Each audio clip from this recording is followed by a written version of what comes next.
All right, thank you for staying with Daybreak. Your feedback is still coming through at Trevor Mbija at Citizen TV Kenya, #Daybreak. We're talking about dealing with teenagers, and Aflin, who's with us still. Aflin, you know, before we went for the break, Tumi was talking about that gap of misunderstanding what the teenagers are up to and simple just parent suspicion. If they're out there and they're taking too long, you start pacing around the house and thinking, okay, what are they up to? And she also mentioned something very important, that if they involve themselves in other scandalous issues, there's a reason. How do you get to that reason before they actually start acting out? All right. First, it's good to know that at such an age, there are quite some things that are to be expected, and so that you don't look at it as something that is really coming with shock. You need to be prepared. So that when your kid is becoming a teenager, you know, it's still a rite of passage, but then you get to handle it differently. Now, the things that you need to look out for, but before then, trust kid. If you don't you trust your kid or them, then they tend to now withdraw. And now this is when you now see kids or teenagers, they're coming to you and they're saying, you see, my mother is packing my bag, she's not knocking on my door, she's barging into my spaces, she's reading my diary. And this is something that's coming as an issue of mistrust. If the parent trusted them enough, then they would know that this I know that Tumi would not do. And I'm just so glad that Tumi is really mentioning things that teenagers really go through. And she's giving it a divergent view from what is expected with most parents. Because I know most parents really are, they want to be the authoritarian. They want to do this and they'll tell you this is how to go about it. But then they want to have the conversation with you still, and they get the teens confused. So just coming in to have the conversation with them, there are topics that will come out automatically. They'll tell you, I was hanging out with my friend, you're talking about this of life. What do you think about this, mom? And they open that space because the home is already a safe space for the teenager to vent. They'll even come to you and tell you, I hate how this person did this to me, because they know that they can trust in you as a parent, and their house is a safe space where they can have the conversation without being judged. Okay. Mary, what are some of the interventions that the Ministry of Health has now when it comes down to it? You talked about the several issues that are facing the girl child, the issues of teenage pregnancies, the issue of SGBV. What are some of the solutions you've put down that seems to be working? Yeah, so number one, of course, we realize that most of these teenagers are in school, and we are doing school health programs in most of these schools with collaboration with the Ministry of Education, and we teach them about life skills. I don't know if you understand what life skills are, but basically it's about how to solve their issues, how to build their self-esteem, how to say no to sex, how to say no to drugs. Yeah, just to build on their skills. And so that one we do outside. And at the community level, we've also ensured that we give the right information to them about how to protect themselves, and how to relate to each other, about healthy relationships. And we've also realized that there's a gap for parents. So as Nameless said, even as parents, I think we have a gap. We don't understand and we don't know what to tell them. So we developed some guidelines on parental guidance, again, on what's around reproductive and maternal health. We call it adolescent sexual reproductive health. So when we talk about by this sexuality education, we don't mean it's sex. Sexuality education could mean something to do like, even for the very young children, like no one should touch your private parts. That's sexuality education. So all the way to menstruation, all the way out, they should take care of their skin because of the pimples and so on. So it's very important that parents now discuss these issues at a early age. So you teach them. So as they grow, we call it age appropriate, according to their age. What information is the right information that you should give to your child? And of course, as I said, you assess what their needs are. So, and again, we have during this COVID period, because now we couldn't go to the schools and we couldn't, most of the kids were at home, the Ministry of Health came up with a campaign. I don't know if you've heard about it. It's called Tujulishane. So if you haven't, you can follow it. It's hashtag Tujulishane. Okay. So where it's very important because now anyone can call in when you have an issue and it's for free. We have doctors there, we have counselors, and you'll get those services for free. Yeah. When you call that number. So I'm looking at it here and I'm seeing that it's somehow, what does it cover? Because I see it covers issues to do with the sexual gender-based violence. As I said, those are the main issues that we are facing.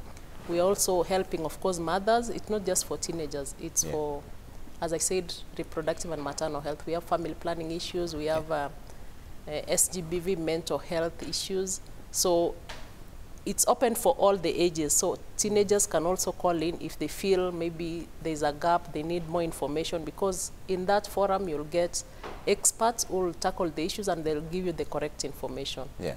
So when you say call in, who do they speak to on the other end? We have counselors, we have doctors, we have nurses. Okay. Do you have the number? And psychologists. Yeah, I have the number. It's 0800 722 022. Is this functional even now? Yeah, you can try to call it. So if they call right now, the issue is they get experts on the other end? If you call, you get someone to assist you. And we've gotten so many cases that we've been able to assist people with. Yeah. Not just teenagers, as I said, but even people who were abused when they were young, but now they're adults. They've been able to call in because they didn't heal. But now when they called and they were assisted with counseling services, and now they are able to heal. Yeah, because when you are abused, when you are defiled when you are young, some were defiled at an age around, I think, 6 years. Yeah. But at 24 is when now they are talking about it. Just because this line is free, no one is seeing you, you can just call anytime. That's an interesting perspective. So, Nameless, do you think this would work? I mean, it's an interesting view that Mary is bringing in from the ministry's perspective. I think it's so important that when we realize, in fact, you know, so they will say it's always important to have a doctor who you can call at any time, a lawyer, you know, a police and all that. Yeah. Right now, it's so important to also have a psychologist friend, someone who you can like, you know, your speed dial. Someone who you can call to try and understand, you know, psychology and the mind and all that. It's so important, especially in this generation. Yeah. And when you think about it, realize in school, and we talk a lot about it with her, in school, when you're taught a lot of things about theory, about sedimentary rocks and parts of an insect and bone mass. In fact, that time, you know, because of homeschooling, she came to ask me some stuff of bone mass. I was like, both my mom and my dad were stuck on that question for hours. I even just left. I'm like, so, you know, in the end, she's thinking, now, why am I struggling this? If in real life, I wouldn't have to use this. And you realize. You can see how disappointed she still is even now. She's like, both parents were stuck who come to tell us about it. And they used to say back in the days. In our days, you know. So that was a real moment for us, because we're like, there's a problem, there's a gap. That even in my life, when I look through life, I realize 80% of stuff is about relationships. And yet we're not really taught those things when we're growing up. And our parents tried the best they could with what they had. So I realize there's a big gap, and there has to be someone to come in to try and help us fill that gap, you know.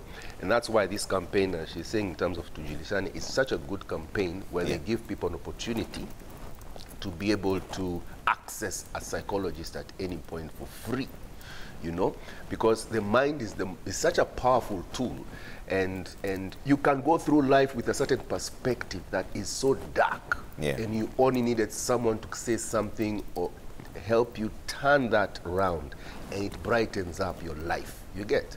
Can you imagine the power of that? So it's something that is not only could work, is working. Many lives, I guess, are changing when they are able to access someone who can help them understand what they are feeling, what they should do, or a parent who looks and says, I need a bit of help. Maybe what I'm doing is not right.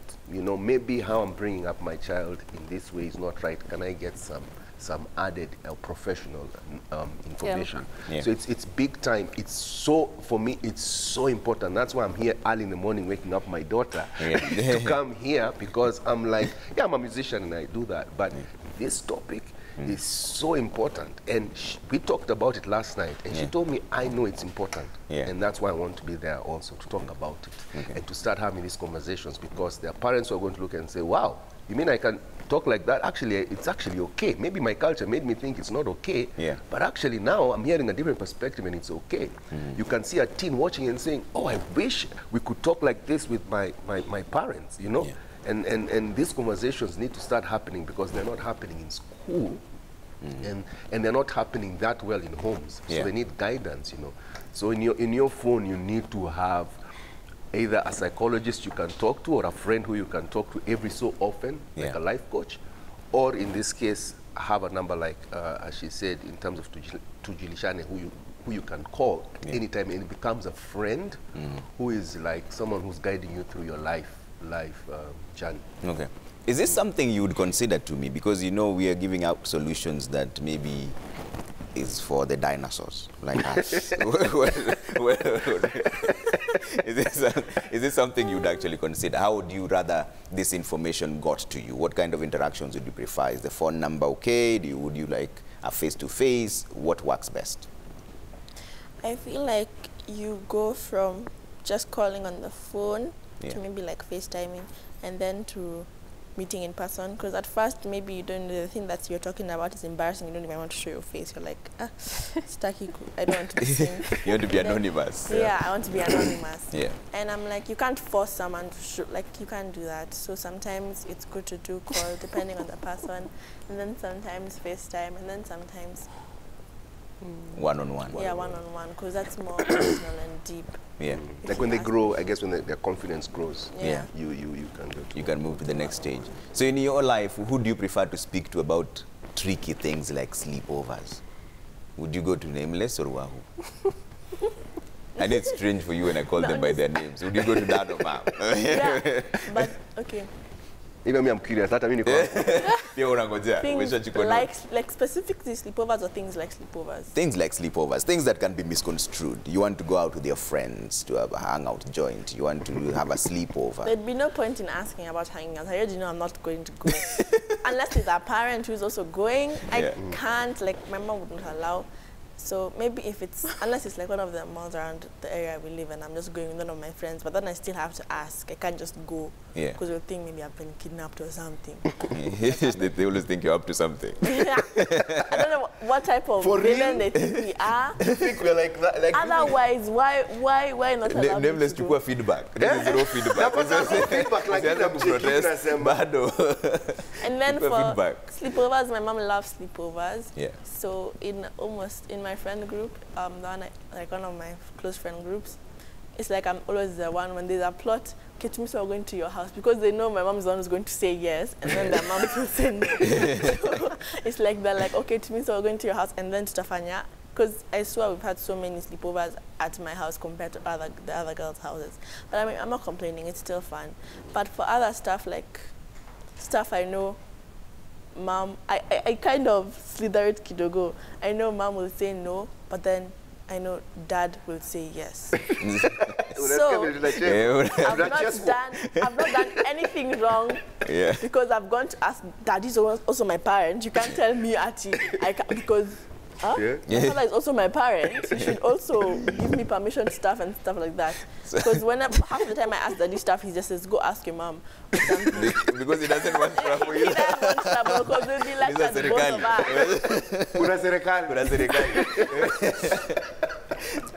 us. But then, Nameless, then how do you wade through that? Because essentially, it's like pitting yourselves against each other. Because I know Tumi will go to Mom and start by, Daddy said it's okay. So this is what we're thinking of doing, as a disclaimer. I mean, it's so interesting. It's reached a point where we identified, like we realize the more real we are, the more we'll get better results, right? So there are points we've had to accept and tell our daughter, especially to me, so that there are some things we don't fully agree, Mom and Dad. There's some perspectives we don't fully agree right? And we can debate about them. Yeah. Yeah? So she knows that, you know, there's some things that dad might think is not as bad and mom might think is okay. So I know, she knows that. She can tell. She's a sharp girl. So she'll be like, this one, let me go through the dad. more liberal because one will if be I dad. go through dad, then he may be able to negotiate with mom for me, you know, and all that. And even in arguments, she'll be able to tell that dad and mom are not agreeing on this. Yeah. And there are times I talk to her and ask her, how did you feel about that? Because you could tell we're not agreeing. She says, I've watched you guys a lot and I can tell there are times you not agree, but there's a way you find a way to work it out, you know? And that for me, I feel is good because I want her to know when she grows up, even with her partner, when she grows up and she gets married, there'll be things they'll not agree. Yeah. I don't want her to have the vision because she's never seen us not agreeing that that's how relationships are, because they're not. That's not realistic, you know. So she's like, and at times I do her that. Ask, what do you think? She says, I see that you guys don't agree on some things. Yeah. You'll argue a bit, but somehow you'll work it out, and then you'll find a solution. Yeah. And that gives me confidence that you will always work out something. Yeah. You know. Yeah. So she knows we don't agree on everything. Mary, as a parent to a teenager, and I'm bringing up the issue of sleepovers because that's where all the insecurities come up. If it's a parent, all your antennas are up, all the teenager is thinking, why is she becoming so unreasonable with this? How do you balance that for you? Okay, as a parent, I think, personally, I don't entertain those sleepovers. Because I'll ask you, like, what is it that you have to do at night that you can't do at the daytime? So for my daughter, she's 16, by the way. Yeah. I'd prefer, and that's what she does, that over the weekend, maybe on Friday, Saturday, or Sunday, she can meet with her friends. Yeah. And of course, those friends will come home. They can go to their houses again, but during the day, they can request that. And they have to communicate and say, we are going to Kinanani's house, then we'll eat lunch, then we'll go to Yaya or Junction, or, you know. And so you need an itinerary. You almost put a camera on them to track their movements. Yeah, she's learned to do that anyway. So at first I was like, even those day ones, and no. But I said, no, she needs friends, I have friends. So at the end of the day, as parents, again, we need to understand, like, the same way we socialize is the same way they socialize. Yeah. So for her, I think she prefers female friends for now. Yeah. Okay. Yeah. For now. Not for now. But is that what she's made you believe, or is that what you think? She has is 3 serious friends from primary. Yeah. So up to now, I can see they're still friends. They come over to my house. Then they go to malls, whatever. Yeah. So you at least you finance them. Don't also allow them to go and be hungry or try to get money from somewhere else. If you have money, just finance them to go for maybe a movie, or just to walk around and buy a few things, buy food they want, and come back home, and they're happy. So, but sleepovers, I feel it's too much. So why are they sleeping over? To do what? Even if it's at your place? I never entertain. Because I find it so what is this that you must do now? Yeah. Then sharing beds that you can't during the day as friends. So even as adults, I mean, for me to go and sleep over at someone's house, it's a bit awkward for me. So, Avelin, help us get through this, because already there's a bit of a conflict around that conversation. Because the parents are trying to protect the children. Tumiso is saying, why are you guys suspecting us so much? We haven't done anything. How do you balance that sort of conversation now? I'll say parenting is quite different, and as Nameless mentioned at the beginning, it's the one thing you get into and learn on the job. So there's not like the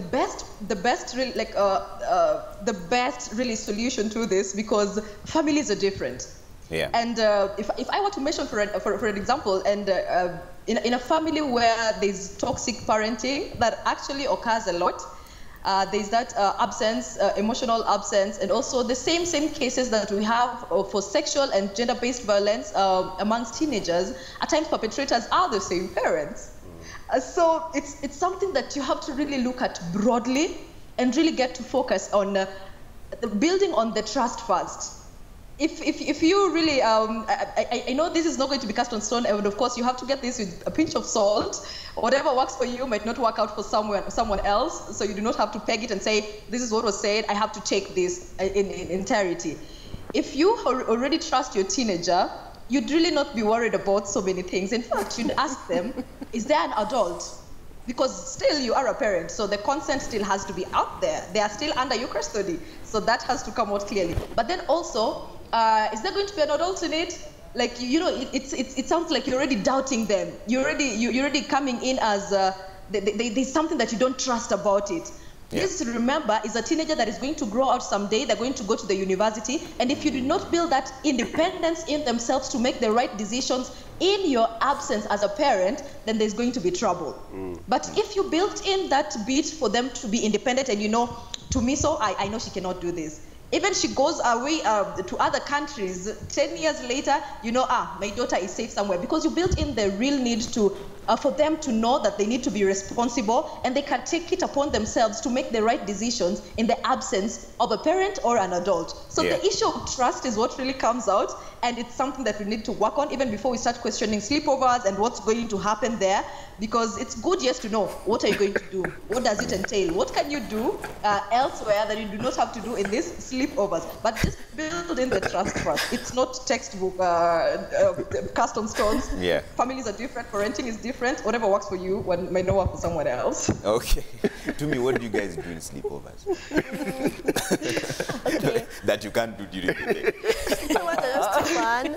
Okay, the reason sleepovers to me personally are fun is because it's like you've had fun the first, then you sleep. Like, okay, half the time you don't even sleep, you just watch movies and figure mushene. But then it's just fun because you don't normally see them. Okay, my friends, the only way we see each other is in school. So like, it should be fun to see each other like at home. You see them, you wake up, you go to shower. It's just fun. Like, it's just so wow. And that's probably how it's going to be in the future. You know, once you come out of university, once you come out of university, or once you're even in university, you might be having like a roommate or a housemate that you're sharing a house with. And like, it's just, to me, I feel like that would be like so fun. I don't know why I enjoy sleepovers. All my birthdays have been sleepovers. Every time I'm like, okay, so it's gonna be a sleepover, and then we do this and then we do that. Half the time we don't even, like, there's nothing bad going on. It's the same thing that's happening a day, but then it's like just a longer period of time, and it's just an extended fun period. And then it's in your house, your parents' house, so nothing bad is happening. And of course, my parents don't allow boys to have sleepovers with girls, because now that would just be too much. That's pushing it a bit. Okay, no, I wouldn't do anything, but I'm like, that's just scary. Having a sleepover. Unless you're on the other side of the house, you're sleeping, we all know we're sleeping at 9 a.m., 9 p.m. 9 p.m. Yeah, 9 p.m. That's the only way it could probably happen. But I just think sleepovers, there's nothing really, like, okay, nothing that I've seen. Maybe there's some cases that have happened and I just don't know about them that lead people to not to think, hey, sleepovers. But I've not seen that, so to me sleepovers are just so fun and nothing bad really happens. I feel like Tumi is campaigning for a sleepover in this program. I'm like, no, I think I like what she said earlier. She said she's understood that people are different. And different parents have different ways to do things, you know. So as Mary said, she has an issue with it. And what I know in Tumiso's, how that's transformed into Tumiso's mind is, okay, that's a different style. It doesn't mean it's wrong, it's different, you get. And my parents will be okay with some sleepovers because we check with who the sleepovers are going to be with. And as she just said, who is preferred to be in our home because it's more control, because it's like, it's even in my home. And then she has to develop a trust with the other parents to say, when they're there, we trust that they're fine. So it's a small group that have built a lot of trust to the level that they're like, okay. And I watch and I know, I can see they have fun. They take over, by the way. That time, even me and even wife, you just have to stay upstairs because they've taken over the sitting room. They've put, you know, they've made popcorn and all those things to watch movies and stuff. And you just pass by and you're like, this is not our house for today. Yes, you can take over the house. They literally take over. You take over. We are not even that many. Yeah, like no, I'm saying, whenever you do like sleepovers, like 3-4 girls downstairs. You just leave, you leave them to it. You just go kitchen, bedroom. Okay, so, as we wind up on this, Aflin, what is your advice to parents? And this is what I'd like to hear from you going forward. What is your advice to parents when it comes to dealing with teenagers? They're now home. there's been a number given by the Ministry of Health where they can have free consultations, even speaking to a psychologist. But what is your advice to them on how to handle the teenagers who are with them today? Parents, parents need to know that teenagehood is a beautiful thing. And when we change that mindset, then we tend to appreciate the teenagers. Let us listen to them. And when there's a cry for help, most teenagers would have a cry for help. Let's not look at the signs and label them as just being teens. Let's try to look at it. What could they be going through? And if there's anything that is beyond, if they're feeling, at times teenagers have died by suicide. And it's because of the signs that were really not noted. Tumiso mentioned earlier about depression and stress and other psychosocial stressors that the teenagers are going to go through. Let's just know that this is a beautiful stage. Let's take care of them. Let's be supportive. Let's be emotionally available and create the houses or our homes to be safe spaces where teenagers can speak and feel understood. Okay. Nameless, to your fellow parents who are dealing with teenagers for the first time. Yeah, I think to look at life differently, we should just create an environment that encourages our children to feel very, very comfortable to say anything without being judged. Yeah. To have the foundation that the children know that in the end of the day, whatever we are doing is for your benefit. Yeah. We may not agree on a few things. We as parents don't know everything. And being vulnerable in that way makes even the child feel, okay, this is a safe space that even when I don't know some things, you also may not know some things, but we're working this out together. Creating that environment definitely brings better results as opposed to the other environment where we grew up to some level, where it's very strict because you end up hiding stuff that you'll try and deal with in the wrong way. So for me, my encouragement to fellow parents who have teens is let's create an environment where there's very little judgment, in fact no judgment, and we will definitely get better results and bring up children who are more well-rounded in terms of the emotional intelligence and understanding themselves and psychology and life. And in fact, when you have such a generation, in fact people are more harmonious and live better. Okay. To me, as you campaign for your sleepovers, what is your advice to parents going forward? Okay, it's something my mom had been talking about yesterday night. Don't be too strict, because strict parents half of the time create the sneakiest children because you give them reasons to hide. Because you know, mom won't like this, so either it could go two ways. The first way is like, okay, mom doesn't like it, I just won't do it, I just don't.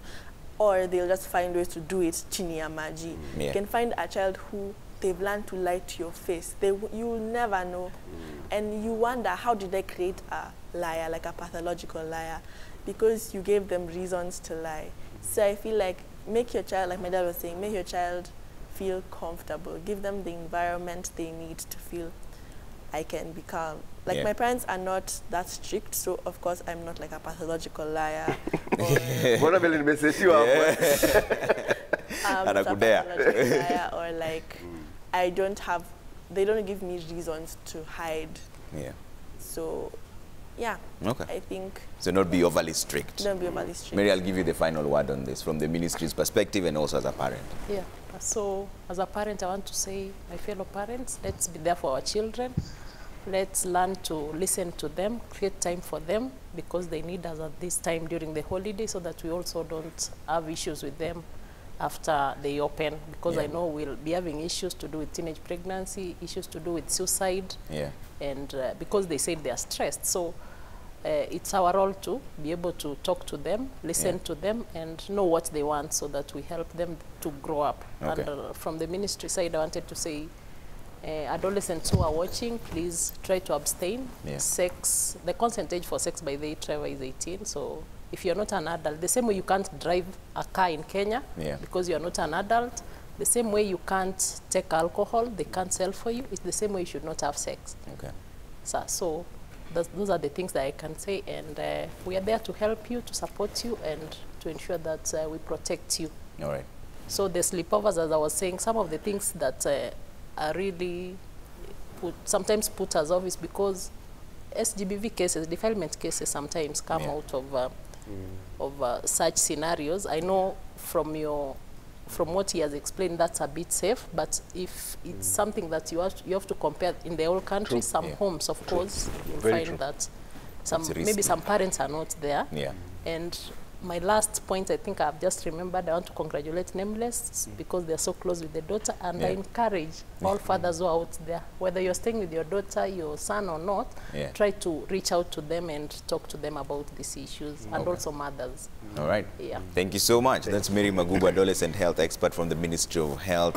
David Madenge, aka Nameless, a parent, and Tumiso Madenge, she likes to be called Tumi, and Aflin Ouma, medical psychologist, joining us online to talk about this issue of dealing with teenagers. Let's bring up just a bit of your feedback because we're running out of time here. Let's run it really quick. Jack Matara says, correct your children when they are young and you won't deal with nightmare teenagers. So now even if you are a dictator to them, if you never corrected them when they were young, chances of your dictatorial bringing any change are very minimal.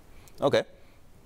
Let's see what you're saying. Gatukui says, for sure things have changed since most parents spend much time at work, and the little time we are with them, we never get to know what they are going through, and they look for friends who will have enough time with them since they are misunderstood back at home. Okay? Charles says, I'll totally agree. In as much as we might at home a long time make weird decisions at home, under most circumstances we are misunderstood. This, I believe, is a teenager.